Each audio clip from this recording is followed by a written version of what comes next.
Assalamualaikum warahmatullahi wabarakatuh. Kembali ketemu Bu Alia di sini. Masih semangat belajar kan? Nah, anak-anak, saat ini kita akan belajar tentang pembelahan meiosis.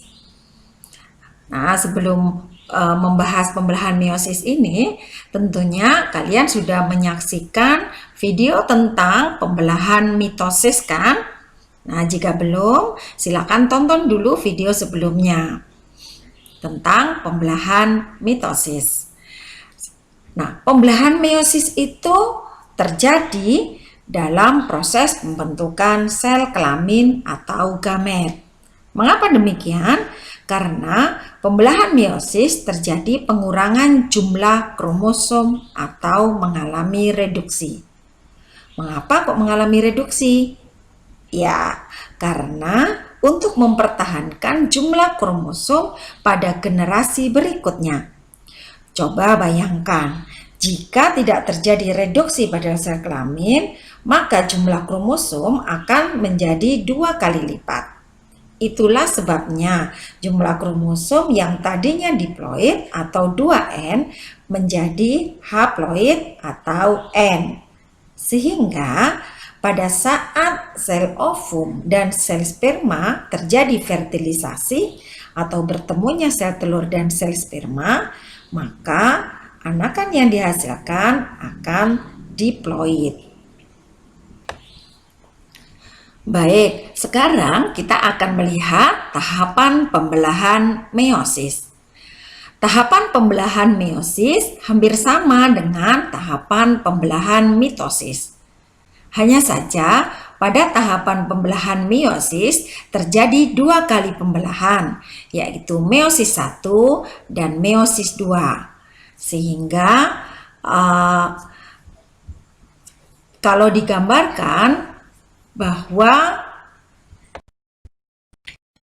akan terjadi tahapan yang dimulai dari profase atau ingat ya, PAKMAT 1. Oke, kemudian dia akan terjadi interkinesis, kemudian dilanjutkan pada tahapan PAKMAT yang kedua. Oke, yaitu profase 1, kemudian metafase 1, anafase 1, dan telofase 1. Sama seperti pada pembelahan mitosis, pembelahan meiosis ini juga diawali dengan fase interfase, di mana fase interfase ini adalah fase yang cukup panjang dan terjadi persiapan energi yang cukup besar untuk terjadinya pembelahan sel. Sekarang kita akan membahas satu persatu tahapan meiosis. Tahapan yang pertama adalah tahapan profase 1. Pada tahapan profase 1, ini sedikit berbeda dengan pada mitosis. Karena pada tahapan profase 1 di meiosis terjadi proses yang cukup panjang karena ada beberapa tahapan. Yang pertama adalah tahapan leptoten. Pada tahapan leptoten ini, kromatin akan membentuk kromosom, kemudian akan mengganda. Selanjutnya, tahapan zigoten. Pada tahapan zigoten, kromosom yang sesaudara atau kromosom yang homolog akan mengumpul. Artinya, mereka akan saling mendekat. Dilanjutkan tahapan yang ketiga, yaitu tahapan pakiten. Pada tahapan pakiten, kromosom bivalen ini akan mengganda, sehingga terbentuklah tetrat. Tahapan selanjutnya yaitu tahapan diploten. Pada tahapan diploten ini, kromosom yang sejauh darah akan menjauh. Nah, kadang-kadang nih, pada tahapan ini akan terjadi crossing over atau pindah silang. pada saat terjadi pindah silang ini, maka akan terjadi kadang-kadang lengan kromosom ini akan saling membelit. Hal ini akan menyebabkan terjadinya variasi dari suatu keturunan. Inilah yang menyebabkan individu dengan individu yang lain ini tidak sama. Jadi pada tahapan diploten inilah yang sering terjadi crossing over atau pindah silang, sehingga menjadikan individu bervariasi.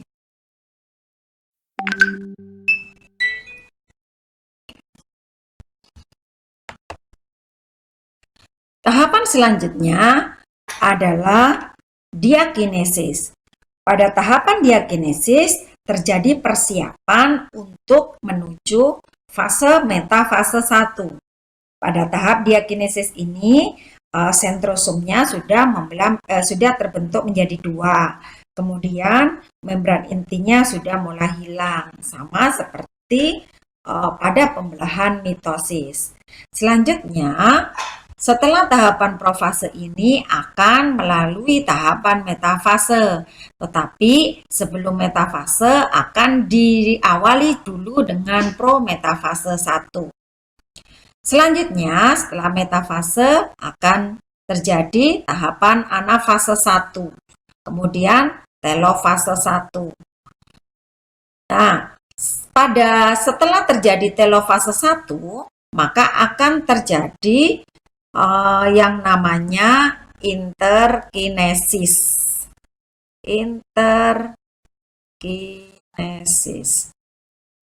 Oke, interkinesis itu apa? Interkinesis itu adalah suatu fase istirahat sebentar gitu ya, untuk menuju pada meiosis yang kedua. Nah, setelah interkinesis, interkinesis ini tidak sama loh dengan interfase. Kalau interfase itu suatu proses tahapan yang panjang yang digunakan untuk menyiapkan energi untuk pembelahannya. Sedangkan interkinesis hanya fase yang digunakan untuk istirahat sebentar, selanjutnya untuk menuju pada tahapan pembelahan meiosis yang kedua. Untuk profase 1 yang tadi dijelaskan Bu Alia, leptoten, zigoten, pakiten, diploten, diakinesis, sama interfase, nanti akan dijelaskan lebih detail pada waktu kalian di SMA. Nah, sebagai dasar saja Bu Alia jelaskan pada kelas 9 ini.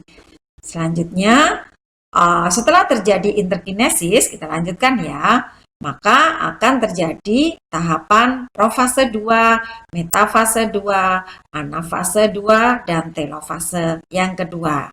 Nah, setelah itu nanti Bu Alia akan menjelaskan tentang bagaimana susunan kromosomnya. Tetap semangat ya. Nah, ini adalah gambaran tahapan pada pembelahan meiosis. Kita lihat satu persatu. Pada tahapan profase 1, lihat kromosomnya dalam bentuk tetrat. Artinya kromosomnya berupa sebanyak 4 pasang. Nah, pada tahapan profase ini dia juga kromosomnya 2N atau diploid ya. Diploid. Nah, selain diploid, biasanya dia juga dilambangkan dengan 2C. Apa maksudnya 2C ini? 2C itu maksudnya adalah terdapat 2 salinan DNA atau masih dalam kondisi rangkap. Oke, selanjutnya lanjut ke metafase 1. Pada tahapan metafase 1, kromosom yang tetrat tadi berada pada bidang ekuator, tetapi bukan persis di tengah-tengah. Kalau pada pembelahan mitosis itu kan posisi kromosomnya persis ada di bidang ekuator atau bidang pembelahan. Tetapi pada pembelahan meiosis pada metafase 1 itu kromosomnya mengapit di sebelah kanan dan kiri bidang ekuator, jadi tidak persis di tengah-tengah gitu ya. Ini adalah ciri dari pembelahan meiosis pada tahap metafase 1. Kita lanjutkan ke tahap anafase 1. Pada tahap anafase 1 ini kromosomnya yang terdiri dari 2 kromatid nih ya. 2 kromatid ini kemudian memisah. Jadi lengannya ada 4 ya. Lengannya ada 4. Ini memisah ke kutub yang berlawanan. Jadi akan memisah ke kutub-kutub yang berlawanan tersebut, sehingga yang asalnya 2N ini akan menjadi N. Jadi kromosomnya sudah N, tetapi dia masih 2C. Artinya kromosomnya sudah haploid, tetapi salinan DNA-nya masih rangkap. Itu pada anafase 1. Kemudian pada telofase 1. Pada telofase 1 akan terjadi sitokinesis atau pembelahan sitoplasma, sehingga terbentuk 2 anakan.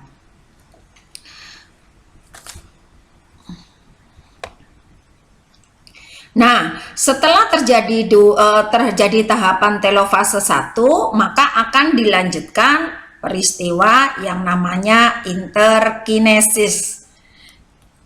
Interkinesis, seperti Bu Alia tadi jelaskan bahwa ada suatu fase di mana fase ini itu berhenti sejenak untuk terjadinya pembelahan meiosis yang kedua. Setelah telofase 1 kemudian menuju ke profase 1. Ini ya. Nah, pada profase 2. Pada profase 2 ini sudah sama dengan mitosis pada penjelasan Bu Alia sebelumnya. Tetapi pada profase ini tidak ada duplikasi DNA lagi, karena sebelumnya kan sudah dilakukan duplikasi DNA. Selanjutnya, tahapan selanjutnya yaitu metafase 2, persis seperti pada mitosis ya, pada metafase 2. Bedanya kalau metafase ini itu kromosomnya kan tidak tidak berada pada bidang ekuator persis gitu ya, tapi mengapit. Sedangkan pada metafase 2 ini kromosomnya tepat pada bidang ekuator. Tuh. Kemudian dilanjutkan ke anafase 2. Nah, pada anafase 2 ini kromosomnya akan menjadi kromatid, kemudian saling menuju ke bidang ekuator. Nah, pada anafase 2 ini yang tadi kromosomnya tentunya sudah dalam bentuk haploid atau N, dan juga sudah dalam bentuk C atau salinan DNA-nya sudah tidak rangkap lagi. Selanjutnya masuk ke telofase 2. Pada tahapan telofase 2 ini akhirnya terbentuklah 2 sel anakan pada masing-masing sel, sehingga pada pembelahan meiosis ini akan dihasilkan 4 sel anakan yang kromosomnya N atau separuh dari kromosom induk. Itulah sebabnya mengapa pada tahapan pembelahan meiosis ini dikenal dengan pembelahan reduksi atau pengurangan jumlah kromosom. Karena dari induk yang kromosomnya 2N akan menghasilkan 1 anakan yang kromosomnya N. Jadi begitu anak-anak ya, itu adalah pembelahan meiosis. Dari penjelasan Bu Alia sebelumnya tentang bagaimana proses pembelahan mitosis dan meiosis, sekarang kita akan menganalisis perbedaan antara pembelahan mitosis dan meiosis. Yang pertama, pembelahan mitosis itu terjadi pada sel tubuh, ya. Misalnya pada manusia yang mempunyai kromosom 46 kromosom. Nah, kalau dia melakukan pembelahan mitosis, maka anakannya juga 46 kromosom atau biasanya dilambangkan dengan 22 AA atau 22 pasang autosom plus XX jika perempuan, atau 22 AA plus XY jika laki-laki. Atau bisa juga dituliskan 44A plus XX atau 44A plus XY. Sedangkan pada sel kelamin, meiosis yang terjadi pada sel kelamin itu kalau pada manusia, yang kromosomnya 46 kromosom, maka pada sel kelaminnya kromosomnya hanya 23 kromosom. Pada sel sperma bisa dilambangkan 22 AA plus X ini pada ovum, dan kalau 22 AA plus Y ini pada sel sperma. Jadi semacam itu. Selanjutnya yang kedua adalah jumlah sel anak yang dihasilkan adalah 2 sel anak. Pada meiosis jumlah sel anak yang dihasilkan adalah 4 sel anak. Nah, pada anak yang dihasilkan ini, seperti yang dijelaskan di awal ini, maka kromosomnya adalah 2N atau diploid. Sedangkan pada meiosis, maka kromosom yang dihasilkan adalah N atau haploid. Yang ketiga adalah jumlah kromosom sel induk itu sama dengan jumlah kromosom sel anak. Jadi kalau induknya kromosomnya 46, ya anaknya juga kromosomnya 46. Ya, 46 kromosom. Maka sel anaknya juga 46 kromosom. Tetapi kalau pada meiosis jumlah kromosom sel anak itu setengah atau separuh dari jumlah kromosom sel induk. Jadi kalau pada pembelahan meiosis, kalau kromosomnya 46 kromosom induknya, maka kromosom anaknya jadi separuhnya, jadi 23 kromosom. Jadi kalau pada testisnya kromosomnya 46, maka pada sel spermanya 23 kromosom, ovumnya juga 23 kromosom. Kemudian yang keempat adalah prosesnya. Kalau mitosis pakmat 1 kali, kalau meiosis pakmat 1, kemudian pakmat yang kedua. Jadi kalau misalnya membuat ringkasan tuh, jadi kalau ini adalah induk, pada mitosis melakukan pembelahan pakmat, maka akan menjadi 2 sel anakan. Kromosomnya induknya 2N, anaknya juga 2N. Tapi kalau pada meiosis asalnya dari indukan yang 2N, kemudian melakukan pakmat, pembelahan pakmat yang pertama jadi 2. Kemudian setelah terbentuk 2 sel, dia melakukan interkinesis, kemudian melakukan pakmat lagi. Ini pakmat yang kedua, membentuk 4 buah sel dan kromosomnya N atau haploid. Jadi begitu anak-anak ya. Baik, itulah bagian pertama dalam proses reproduksi manusia. Saat ini kita membahas tentang pembelahan mitosis dan meiosis. Sampai ketemu di pembelajaran selanjutnya ya. Kita akan ketemu pada materi selanjutnya, yaitu oogenesis dan spermatogenesis. Terima kasih Bu Alia sampaikan, tetap semangat belajar, dan saya akhiri. Wassalamualaikum warahmatullahi wabarakatuh.